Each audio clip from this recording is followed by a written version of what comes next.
অনুষ্ঠান, যে অনুষ্ঠান শুধুমাত্র আপনাদেরকে সচেতন করার জন্য। কারণ আজকের দিনে দাঁড়িয়ে জ্যোতিষ করে মানুষ কিন্তু অনেক সময় বিভ্রান্ত হয়ে যাচ্ছে। বিভ্রান্ত যে হচ্ছেন তার পেছনে একটা কারণও আছে লুকিয়ে, কিন্তু কেন বিভ্রান্ত হচ্ছেন এটা তো জানার অবশ্যই প্রয়োজন আছে। আর সেটা জানার জন্যই কিন্তু এই অনুষ্ঠান। আর এই অনুষ্ঠান যখন আপনারা দেখবেন তখন সবসময় কিন্তু একটা খাতা আর পেন সঙ্গে নিয়ে বসবেন। এই খাতা পেন সঙ্গে নিয়ে বসার কারণ হচ্ছে দুখানা। প্রথম কারণ, এখান থেকে অনেক কিছু শিখতে পারবেন। আর দ্বিতীয় কারণ, আজকের দিনে দাঁড়িয়ে যারা আপনাদের বিভ্রান্ত করছেন বা যাদের কথায় আপনারা বিভ্রান্ত হচ্ছেন, সেখান থেকে আর বিভ্রান্ত হতে পারবেন না, কারণ আপনার খাতাটাই আপনাকে তখন সচেতন করে দেবেন। আর এই অনুষ্ঠান যে মানুষটিকে নিয়ে, ওনার বিষয়ে তো কিছু কথা সবার প্রথম বলতেই হয়। তার কারণ একটাই, যে কেন এই অনুষ্ঠান আপনাদের সচেতন করার জন্য বা কেন এই অনুষ্ঠানে বসার জন্য একটা খাতা পেন নিয়ে বসতে হবে। যে মানুষটিকে নিয়ে এই অনুষ্ঠান, তিনি কিন্তু ইঞ্জিনিয়ারিং কলেজের সিনিয়র প্রফেসর, এবং সেটা কম্পিউটার সায়েন্সের ওপরে। আর এই অ্যাস্ট্রোলজির জন্ম ভারতবর্ষে, এটা বাস্তব সত্যি কথা। কিন্তু আজকের দিনে দাঁড়িয়ে বিদেশ কিন্তু এই অ্যাস্ট্রোলজি নিয়ে বিরাটভাবে রিসার্চ করছে এবং তারা কিন্তু আজকে মানছেন। আর এই অনুষ্ঠানের গেস্ট যিনি, তিনি কিন্তু সেই বিদেশের মাটিতেই রিসার্চ করেছেন এবং একবার না একাধিকবার, অর্থাৎ দুবার গোল্ড মেডেলিস্ট কিন্তু তিনি। সেখান থেকে সেই অ্যাওয়ার্ড কিন্তু ছিনিয়ে নিয়েছেন। এটা আমাদের একটা গর্বের বিষয়, কারণ তিনি যে আমাদের ভারতবাসী। তাই সবার প্রথম এই অনুষ্ঠানের গেস্ট যিনি রয়েছেন, প্রফেসর বাসু, ওনার সঙ্গে আলাপ করাবো। নমস্কার স্যার। নমস্কার, গুড ইভিনিং।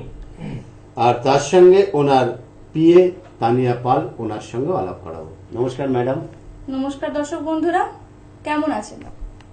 আসুন আজকের আমাদের অনুষ্ঠান বিজ্ঞানের আলোয় জ্যোতিষ দেখে বা শিখে যদি আরেকটু ভালো থাকা যায়। এবার আমি স্যারের কাছে যাব একটা প্রশ্ন নিয়ে।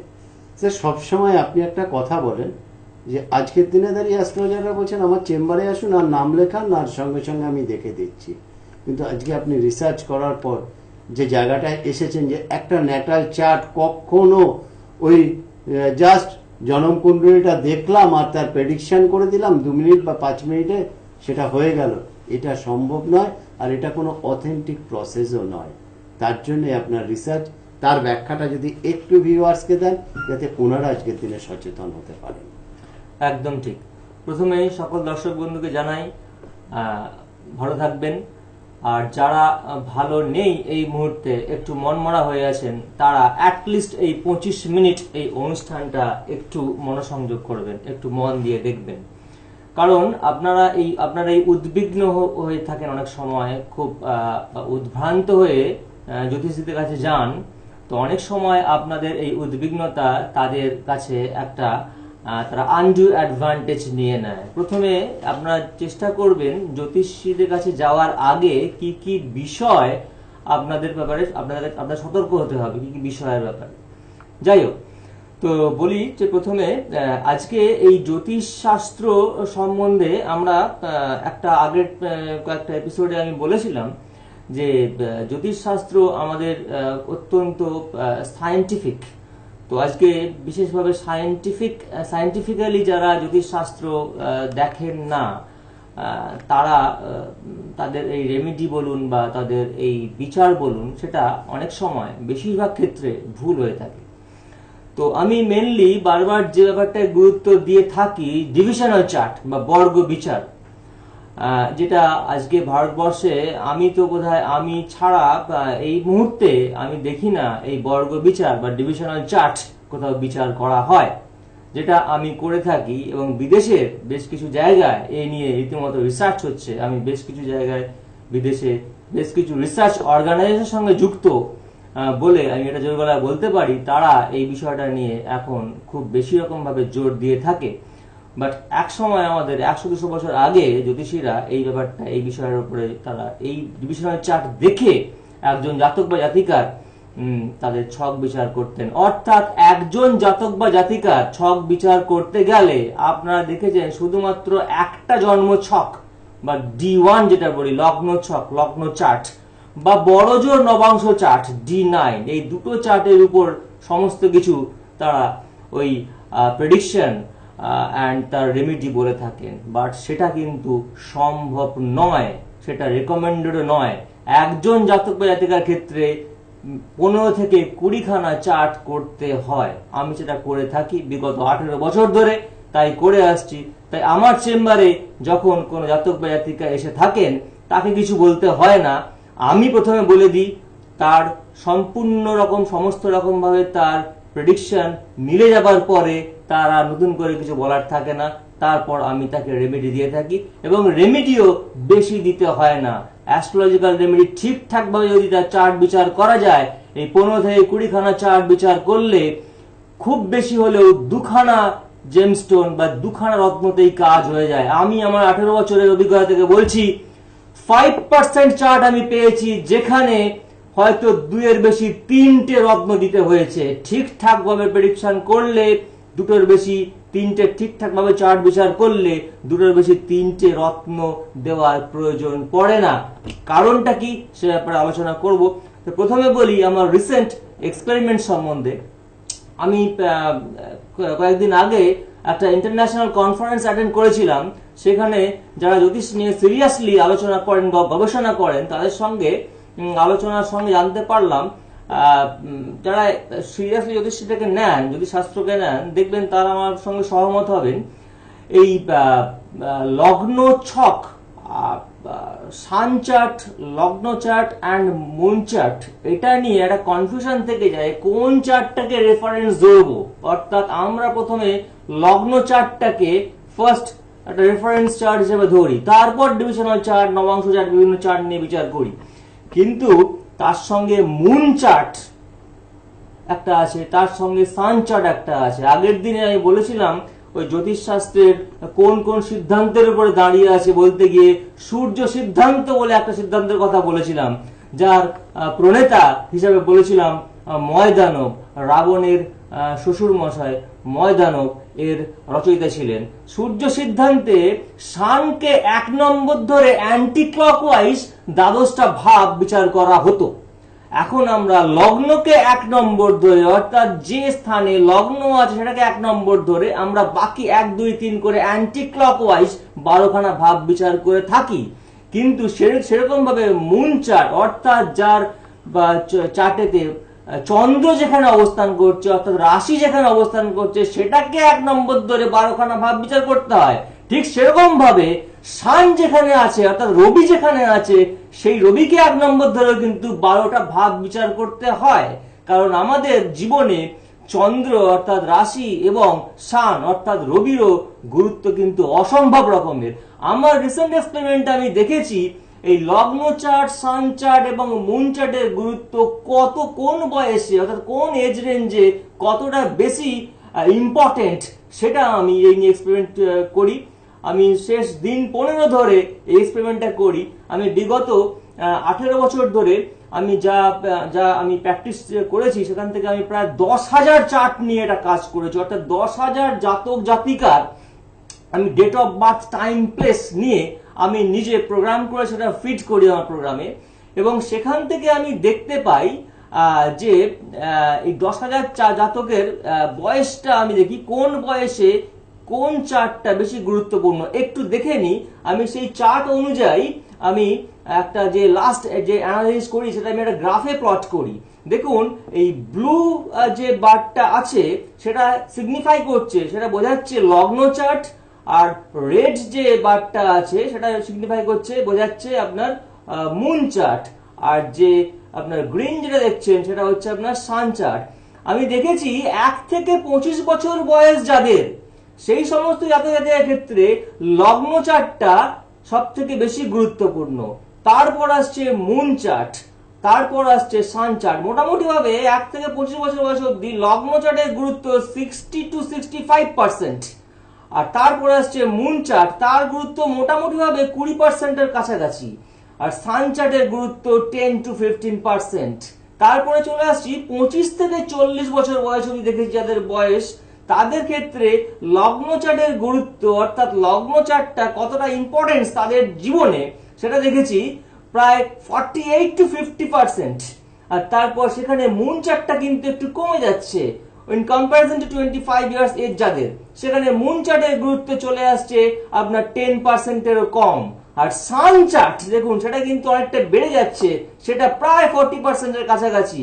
এটা কিন্তু আমাদের জীবনে যা ঘটে থাকে তার সঙ্গে তো এটা ম্যাচ করে যাচ্ছে। দেখুন 25 থেকে 40 বছর বয়স অবধি একজন জাতক জাতিকা তার জীবনে, তার কর্মজীবনে, আমরা জানি রবি আমাদের কর্মকারক গ্রহ, আমাদের জীবনে যা কিছু সম্মান অর্জন করি আমরা 25 থেকে 40 বছরের মধ্যেই আমরা কেরিয়ারটাকে অনেকটা আপলিফট করতে পারি। যতটা সম্ভব আমরা এই বয়সের মধ্যেই আমরা কিন্তু আমাদের কেরিয়ারটা অনেক দূরে এগিয়ে যেতে পারি। এটি আমাদের পিক আওয়ার্স, পিক টাইম।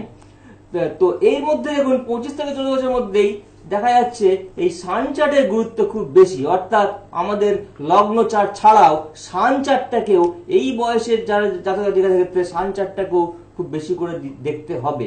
তারপরে 40 থেকে বাকি রেস্ট যাদের বয়স 40-এর অ্যাবভ, সেই ক্ষেত্রে কিন্তু লগ্ন চার্টের গুরুত্ব একটু কমে যাচ্ছে মোটামুটি 30%-এর নিচে, এবং তার ক্ষেত্রে আপনার মুন চার্টের গুরুত্ব বেশি বেড়ে যাচ্ছে। অর্থাৎ 40 বছরের ঊর্ধ্বে যাদের বয়স তাদের ক্ষেত্রে তাদের মুন চার্টের গুরুত্ব প্রায় বেড়ে যাচ্ছে 60%-এর কাছাকাছি, আর সান চার্টটা কিন্তু অনেক কমে যাচ্ছে, সেটা 10%-এর কম হয়ে যাচ্ছে।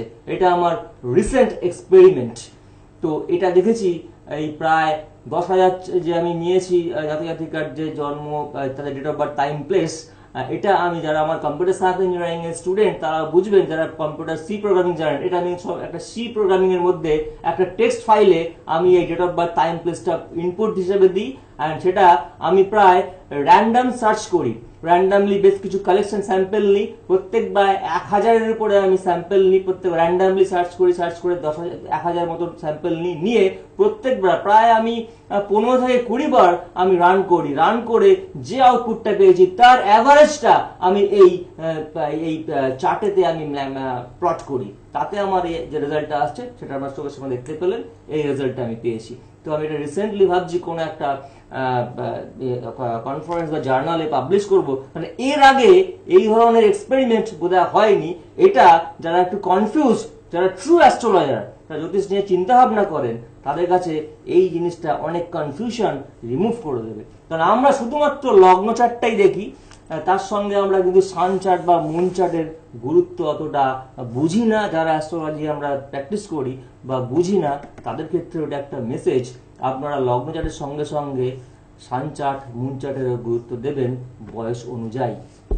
স্যার, এবার এখান থেকে আরেকটা প্রশ্নে আপনার কাছে যাব, যে আপনি ভারতবর্ষের প্রথম ব্যক্তি যে এইভাবে অ্যাস্ট্রোলজিটাকে নিয়ে এসেছেন এবং এতটা সময় দিয়ে একজন মানুষকে দেখেন, এবং আপনার চেম্বারে যারা আসেন তাদেরকে বলতে হয় না আমি কেন এসেছি, ডিটেলসটা আপনিই বলে দেন। এবার সেই জায়গা থেকে এটাই তো বাস্তব সত্যি কথা যে অ্যাস্ট্রোলজি সম্পূর্ণ দাঁড়িয়ে আছে 3টে জিনিসের ওপর। এখানে সায়েন্স রয়েছে, এখানে ফিলোসফি রয়েছে, এবং এখানে অঙ্ক রয়েছে। একদম। আর এই 3টে ছাড়া কিন্তু অ্যাস্ট্রোলজি হয় না। একদমই ঠিক বলেছেন আপনি। আমি আগের অনুষ্ঠানে দেখিয়েছিলাম যে এর মধ্যে কতটা ম্যাথামেটিক্স ইনভলভ। যেমন আমি D9 অর্থাৎ নবাংশ বলতে গিয়ে বলেছিলাম নবাংশের গুরুত্ব কতটা, আমরা কেন নবাংশ দেখি, আমরা লগ্ন চার্ট করার পরেতেও আমরা ডিরেক্টলি চলে যাই নবাংশতে, D3 এবং D7 বাদ দিয়ে চলে যাই নবাংশতে। কেন সেটা বলতে গিয়ে বলেছিলাম সে নক্ষত্র বিচারের ক্ষেত্রে একটা আমাদের যেমন 12খানা রাশি আছে, সেরকম আমাদের 27খানা নক্ষত্র আছে। অর্থাৎ এক একটা নক্ষত্র নয় 13 ডিগ্রি 20 মিনিট একটা রাশিতে, সেরকম ভাবে 13 ডিগ্রি একটা নক্ষত্রের 4টে পদ আছে। তো 13 ডিগ্রি 20 মিনিটকে আপনি 4 দিয়ে ভাগ করেন, সেটা দাঁড়ায় 3 ডিগ্রি 20 মিনিট। সেরকম ভাবে আপনি যদি একটা রাশিকে 30 ডিগ্রি রাশিকে যদি আপনি 9 দিয়ে ভাগ করেন, নবাংশ মানে একটা রাশিকে আপনি 9 দিয়ে ভাগ করবেন, সেরকম ভাবে 9 দিয়ে ভাগ করলে সেটাও আসছে 3 ডিগ্রি 20 মিনিট, অর্থাৎ কোয়েনসাইড করে যাচ্ছে। তার মানে নক্ষত্রের একটা পদ সমান হচ্ছে আমাদের নবাংশের একটা বৃত্তাংশ, ইকুয়াল। তার জন্যেই আপনার D1 এর পরে আমরা নবাংশের গুরুত্ব এত বেশি, যেটা অন্য কোনো ডিভিশনাল চার্টে এতগুলো 20-25টা মতো ডিভিশনাল চার্ট আছে আমাদের, এতগুলো চার্টেতে কিন্তু নেই, শুধুমাত্র D9-এই আছে। এটা কিন্তু কেউ জানেন না, কেউ সেভাবে বলে না। সবাই যখন বলে যে কেন D9 দেখি, সাধারণভাবে যে উত্তরটা জ্যোতিষের কাছে আপনারা পেয়ে থাকেন যারা একটু পড়াশোনা করে জ্যোতিষী নিয়ে, যে আমরা নবাংশ থেকে গ্রহদের বলবত্তা বিচার করি, এই সমস্তগুলো বলি। যাই হোক, তো এইগুলো একটু নিয়ে ভাবতে হবে, চিন্তা ভাবনা করতে হবে। আপনারা যখন কোনো জ্যোতিষের কাছে যাবেন, দেখবেন তার বেসিক ডিগ্রি কি আছে, কারণ জ্যোতিষ জানতে গেলে মিনিমাম প্রিরিকুইজিট অর্থাৎ কোন ব্যাপারে নলেজ থাকতে হবে, ম্যাথামেটিক্স অ্যান্ড জিওগ্রাফি ব্যাপারে যদি নলেজ না থাকে, তার জ্ঞান না থাকে, ভালো জ্যোতিষী কেন জ্যোতিষ ব্যাপারটা সম্বন্ধে জানাই যায় না। তার minimum basic degree apart from astrology degree ছাড়াও তার সাধারণ ডিগ্রি কি আছে এটা জেনে নেওয়া আবশ্যক, তাহলে কিন্তু আপনারা প্রতারিত হবেন না। দেখবেন তার সে ডিগ্রি লেখার ক্ষমতা রাখছে কিনা, এবং যখন যাবেন কোনো চেম্বারে প্রশ্ন করবেন, আপনি যে বলছেন আমার এই সম্বন্ধে কিছু প্রেডিকশন করছেন, তার অ্যাস্ট্রোলজিক্যাল এক্সপ্লেনেশনটা কি, অর্থাৎ জ্যোতিষিক ব্যাখ্যাটা কি, দরকার হলে লিখে দিতে বলবেন। ঠিক আছে? তো এই জিনিসগুলো যদি আপনারা মেনটেন করেন, সাধারণভাবে আপনারা খুব একটা প্রতারিত হবেন না। তো যেটা বলছিলাম স্যার, আরেকটা প্রশ্ন আমি রাখবো, যেহেতু আপনি মানে একটা বিরাট জায়গার সঙ্গে যুক্ত রয়েছেন, আপনি যে জিওলজির কথাটা তুললেন, এটা খুব ভালো লাগলো যে এটার ব্যাখ্যা কেউ আজ পর্যন্ত দেয়নি, যে আমরা যে জিনিসগুলো ব্যবহার করি প্রতিকার হিসেবে, যে সমস্ত স্টোনগুলোকে ব্যবহার করি, এগুলো প্রত্যেক কটাই কিন্তু আমাদের সেন্ট্রাল গভর্নমেন্টের জিওলজিক্যাল সার্ভে অফ ইন্ডিয়াতে টেস্ট করে তার কম্পোজিশনটা বলে দেওয়া হয়। একদমই তাই। একটু বলি, এই আপনার স্টোন বলতে গিয়ে আমি এই জেমোলজি বা এই রত্ন নিয়ে একটা কমপ্লিট প্রোগ্রাম করব পরের অনুষ্ঠানে কখনো। একটু বলে রাখি যে স্টোন, আপনারা রত্ন সম্বন্ধে অনেকের একটা ধারণা রয়ে গেছে, রত্ন আপনি কি কাজ করে না করে, রত্নের ব্যাপারে কি, একটু বলে রাখি। রত্ন সাধারণত দু ধরনের হয় বেসিক্যালি। প্রধানত রত্নকে দুভাগে ভাগ করা যেতে পারে, এক হলো অর্গানিক আর এক হলো ইনঅর্গানিক, জৈব অজৈব। আপনার অর্গানিক রত্ন বা আমাদের জৈব রত্নের মধ্যে পড়ে আপনার পলা, প্রবাল আর হচ্ছে মুক্ত, আর ইনঅর্গানিকের মধ্যে বা খনিজ মধ্যে পড়ে বাকি রত্নগুলো। তো যে কোনো রত্নের আপনি যদি কোয়ালিটি যদি বলেন, সেক্ষেত্রে আপনি নিজে জাজ করবেন একটা রত্নের কোয়ালিটি 4 থেকে 5টা ফিজিক্যাল প্যারামিটারের উপরে দাঁড়িয়ে থাকে। কি কি? স্পেসিফিক গ্র্যাভিটি বা আপেক্ষিক গুরুত্ব, রিফ্র্যাক্টিভ ইন্ডেক্স বা প্রতিসরাঙ্ক, হার্ডনেস যার ইউনিট বলা হয় মো, আর কালার আর ট্রান্সপারেন্সি। এই জিনিসগুলো জেনে নেবেন। বসরাই মুক্ত না বার্মিশ মুক্ত, এই কথাটা কোনো জায়গায় কোনো সার্টিফিকেটে লেখা থাকে না, লেখা থাকে অরিজিনাল পার্ল বা ন্যাচারাল পার্ল। আপনি সেটা টেস্ট করবেন তার স্পেসিফিক গ্র্যাভিটি, রিফ্র্যাক্টিভ ইন্ডেক্সের রেঞ্জ থেকে, তাহলে বুঝবেন এইটা কিন্তু এই জায়গার বার্মিশ বা বজরাই মুক্ত। ঠিক আছে? এইগুলো আপনাকে দেখে নিতে হবে। আর যেটা বলছিলাম, এছাড়াও আমি আগের সপ্তাহে বলেছিলাম আপনাদের তন্ত্র নিয়ে কিছু কথা বলবো। তন্ত্রের ব্যাপারে বলতে গিয়ে বলি যে তন্ত্রের ফিলোসফিটা একটু আলাদা জ্যোতিষের থেকে, কারণ বেশ কিছু গ্রহ আছে যার আমি দেখেছি যে এতগুলো চার্ট বিচার করার পরে যারা গ্রহের মানে চার্ট জাতক জাতিকা তার লগ্ন অনুযায়ী শুভ অশুভ গ্রহের বিচার করেন, সেই অনুযায়ী সমস্ত গ্রহকে কিন্তু পাওয়ার দেওয়া যায় না। উইথ রেসপেক্ট টু অ্যাসেন্ডেন্ট, লগ্ন সাপেক্ষে যে গ্রহগুলো অশুভ সেই গ্রহগুলোকে কিন্তু পাওয়ার দিলে সেটা কিন্তু তার ক্ষেত্রে হিতে বিপরীত হয়। বেশিরভাগ জ্যোতিষী সেগুলো কিন্তু মেনটেন করেন না। যেমন অনেকে জানেন যে বুধের কোনো শত্রু নেই, কিন্তু এটা অনেকে জানেন না যে বুধের শত্রু চন্দ্র, চন্দ্রের কোনো শত্রু নেই। তো দেখবেন বুধ আর চন্দ্র তার একসঙ্গে পাওয়ার দিয়ে বসে আছেন। যাই হোক, এই সমস্তগুলো দেখতে হয় একটু দিতে গেলে অ্যাস্ট্রোলজিক্যাল রেমেডি। তো যে সমস্ত গ্রহগুলোকে আপনার পাওয়ার দেওয়া যায় না, যে অশুভ গ্রহগুলোকে, সেইগুলোর ক্ষেত্রে কিন্তু আমাদের তান্ত্রিক রেমেডি, তন্ত্র উপায় করতে হয়। আর তন্ত্র উপায়ে রেমেডি করতে গেলে সেই ক্ষেত্রে আমি যেভাবে করি যে তার আমাদের একটা টিম আছে, আমি ছাড়াও আমার 2-3 জন গুরু ভাই মিলে আমরা একসঙ্গে কাজ করি। সেই যে সমস্ত অশুভ গ্রহগুলো তাদের অশুভত্বটাকে কাটানোর জন্য আমরা একসঙ্গে হোম করে যার যা সমস্যা সেটা আমরা আসন থেকে বুঝতে পারি, সেইভাবে আমরা তান্ত্রিক প্রতিকার করে থাকি। এইবার আরো একটা জিনিস যেটা হচ্ছে প্রত্যেক দর্শক বন্ধুকেই বলবো, টিভি স্ক্রিনে যে দুটো মোবাইল নাম্বার রয়েছে 9674250516 এবং আরেকটি নাম্বার রয়েছে 9648403694, এই নাম্বারে কিন্তু ফোন করে বুকিং করতে হবে। বুকিং না করে চেম্বারে আপনারা কখনোই আসবেন না এবং হোয়াটসঅ্যাপের মাধ্যমে। এইবার আমি যাব যে ওনার পিএ তানিয়া পাল, ওনার কাছে। ম্যাডাম, আপনার কাছে আমার দুটো প্রশ্ন। হ্যাঁ, বলুন। প্রথম প্রশ্ন হচ্ছে গিয়ে যে বুকিংটা কিভাবে নেওয়া হয়, কেন এইভাবে নেওয়া হয়, আর দ্বিতীয় প্রশ্ন হচ্ছে গিয়ে যারা অ্যাস্ট্রোলজি শিখতে আসতে চাইছেন তারা কোথায় শিখবেন, কি বৃত্তান্ত আপনি একটু বলুন। আচ্ছা, আমি বলে দিই প্রথমে, আপনাদের অবশ্যই শুক্রবারের মধ্যে স্যারের অ্যাপয়েন্টমেন্ট করে নিতে হবে, কারণ শনিবার আর রবিবার শুধুমাত্র এই দুদিন স্যার চেম্বার করেন।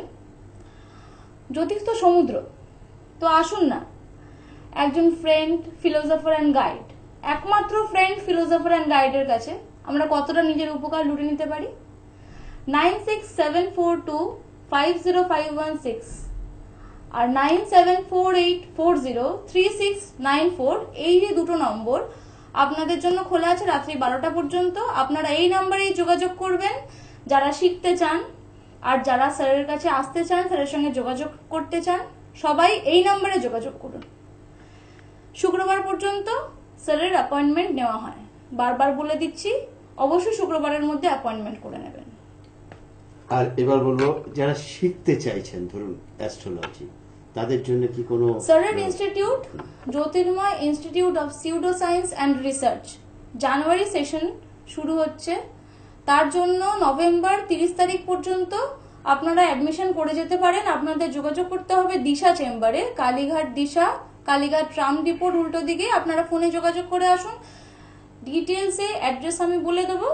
সেখানে এসে আপনারা যোগাযোগ করতে পারবেন শনিবার দিন বিকেলবেলা 4টে থেকে 7টার মধ্যে। যারা যোগাযোগ করতে চান, শুধুমাত্র অ্যাপয়েন্টমেন্টের জন্য নয়, অ্যাপয়েন্টমেন্ট পুরো সপ্তাহে আপনারা আসতে পারেন, দিশা চেম্বারে যোগাযোগ করতে পারেন, ওখানে যিনি ম্যাডাম থাকবেন।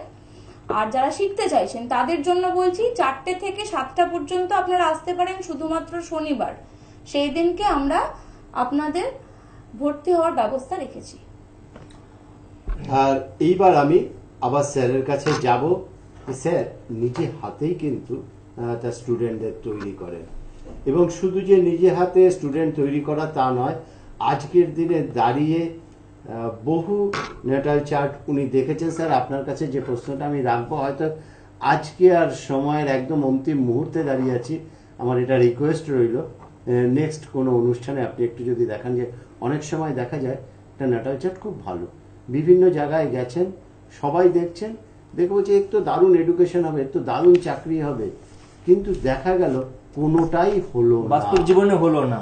সেই রহস্যটা লুকিয়ে আছে ডিভিশনাল চার্টে। তার জন্য ডিভিশনাল চার্ট দেখা, তার জন্য আমার কাছে, আমার চেম্বারে যখন আসেন আমার ক্লায়েন্টরা, তারা কিন্তু ফল পান, তার সঠিক প্রতিকারটা পান, তার কারণ তার সঠিক প্রেডিকশনটা তারা হন। আপনারা দেখেন টিভির পর্দায় এক দেখেন, যখন চেম্বারে যান তখন দেখেন সেই প্রেডিকশন মিলছে না, আপনার রিয়েল লাইফে আপনার সেটা ঘটছে না। তার জন্য ডিভিশনাল চার্ট দেখা উচিত, দেখতে হয়। আর আমার কাছে আসার আগে আপনার অগ্রিম বুকিং করতে হবে, তার কারণ না হলে কিন্তু এসেই সঙ্গে সঙ্গে রাখা সম্ভব নয়। আজকে বোধহয় সময় শেষ হয়ে গেল, একদম সময়ের অন্তিম মুহূর্তে আমাদের তো বিদায় নিতেই হবে, কিন্তু আপনাদের জন্য হেল্পলাইন নাম্বার অর্থাৎ মোবাইল নাম্বার দুটো খোলা আছে, সেখানে ছোট্ট একটা ফোন করে বুকিং করে যোগাযোগ করুন। তবে শুক্রবারের মধ্যে কিন্তু ফোন করে বুকিং করতে হবে। স্যার নমস্কার। নমস্কার, ভালো নমস্কার। থাকবেন, গুড নাইট।